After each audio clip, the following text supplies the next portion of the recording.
Adobe After Effects is an offline advanced software primarily created for making motion, graphics and visual effects, which allows the user to animate or create changes to media types such as still images or video.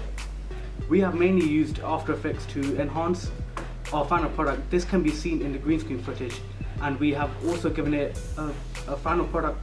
We have also given the final product a finish in the software by removing blemishes.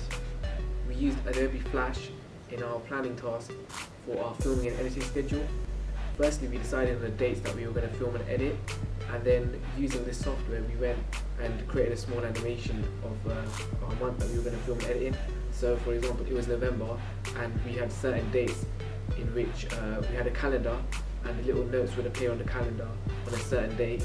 For example, for editing it would have been 15th of November, so at that date we would have had a little post-it note that would say we're editing today and all the requirements that we would need, and the same for filming.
We used Camp Studios throughout our project. However, it became most useful to us in our research stage. We used it on our research task where we did a research into a director. We presented our work in a question and answer talk on Twitter. Camp Studio was helpful software because we could use the smart focus tool in order to zoom in and out of certain features, which are important to get our point across. We also used it on other occasions where we used it as evidence for our planning and other research which we had done, for example, on screen recording. In our planning task, we used an online software called Draw. This allows us to create an online flowchart which we can embed into our website. So we created a few work plans to help us plan how we would create our set and our GMO sign that we were going to have in our video. So firstly, we tried to create a structure of how we're going to create this, and using the flowchart system to do this, we created each step, and then through this we followed it into construction, which we use in our final video. DSLR cameras are digital cameras which uses the optics and the mechanism of a single lens reflex camera with a digital imaging sensor. We have used this camera for some of research and planning, but it was mainly used for construction. We have throughout the project we have learned that this camera, you can change the white balance on the camera, and you can also do something which is called depth of field, which enhances something that's in front of the camera but behind it everything's blurry. This is also a professional camera that is set up, which we have used for the whole footage of our construction and also the photo shoot of our digipack. An external monitor allows you to output whatever's on the camera to the screen through a cable. This is mainly used for framing purposes. We were first introduced to it on a training day. We have used this external monitor for our construction when we were creating our final product. Final Cut Pro is an advanced editing software that is used to add effects, enhance and sync footage to create seamless experience of any type of professional video, such as a movie, trailers or a music video. We have used Final Cut Pro throughout our whole project, and we have mainly used it in our construction process to be able to give our final product that finishing touch. Yeah. This software is also an industry standard package which they use for professional editing that we also used.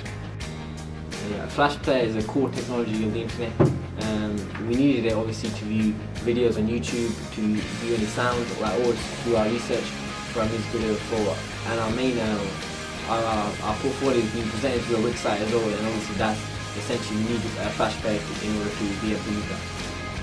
We use flip cams in our research tasks. Firstly, we started using them because they're portable and they provide a simple play and pause function.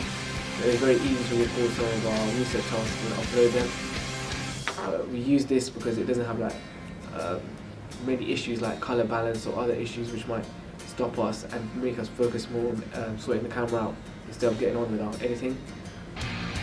It's very fast and effective, and it can easily be uploaded onto the web. The name of this product is GarageBand. This is an offline tool used to, well, the actual main purpose of it is to create your own music. However, we didn't really need to do that due to us having a music video and already having the music from the actual artist. We use this within voiceovers, which we placed in the actual process of creating the video. An example is in planning, where we used it in many occasions, in many videos. This was used to explain the video, or it's actually used on the actual Wix page for the actual play button, which we placed on the actual Wix. So when you press the play button, the actual voiceover from GarageBand, which we imported, is playing. Construction, we edited the actual soundtrack of the music video towards the ending because it was more professional GarageBand to make the fade out more realistic, as on Final Cut Pro it wasn't really up to standard to match the actual footage itself. Gmail is an online tool which we used throughout our media project. We used it in our research, which we used it to email our main artist to ask permission for the track, to use this track. We also used it in our construction, where we used it to email for the use of equipment. We emailed different companies to use their equipment.